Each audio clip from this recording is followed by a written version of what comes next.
एक बार की बात है, एक नदी के पास ही गांव था जहां पर सभी लोग सुखपूर्वक जीवन व्यतीत कर रहे थे। और फिर एक बार बारिश के दिनों में भयंकर बरसात हुई, जिसकी वजह से नदी का पानी अचानक से बढ़ने लगा। गांव में भयंकर बाढ़ आ गई, जिसकी वजह से सभी लोग अपनी जान बचाने के लिए गांव छोड़कर दूर जाने लगे। लेकिन गांव का एक व्यक्ति, जिसे ईश्वर पर विश्वास था कि उसे कुछ नहीं होगा, फिर वह अपनी जान बचाने के लिए गांव के मंदिर में चला गया।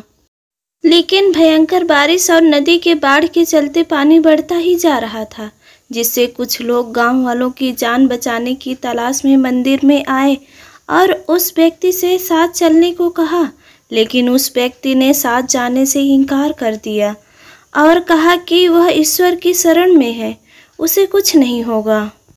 लेकिन इसके बाद बाढ़ का पानी और भी बढ़ता ही जा रहा था, तो कुछ लोग नाव के सहारे उस व्यक्ति के पास आए और अपनी जान बचाने के लिए साथ चलने को कहा। लेकिन इस बार भी वह व्यक्ति साथ जाने से मना कर दिया और कहा कि वह औरों की तरह नहीं है, ईश्वर उसे खुद बचाने आ जाएंगे। लेकिन जैसे जैसे बाढ़ का पानी बढ़ता जा रहा था, उस व्यक्ति को लगने लगा कि वह अब सुरक्षित नहीं रह पाएगा। फिर वह अपनी जान बचाने के लिए मंदिर के ऊपर गुंबद वाले हिस्से पर चला गया। लेकिन फिर भी पानी बढ़ता ही जा रहा था।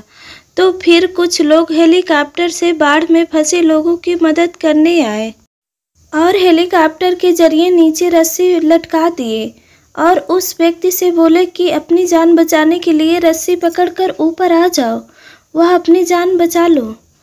लेकिन वह व्यक्ति फिर वही बात दोहराया कि वह और लोगों की मदद करे, उसे अपने ईश्वर पर अटूट विश्वास है, उसे कुछ नहीं हो सकता। बार बार कहने के बावजूद वह व्यक्ति उस हेलीकॉप्टर में नहीं गया, जिसके बाद फिर हेलीकॉप्टर वाले लोग अन्य व्यक्ति की तलाश में चले गए।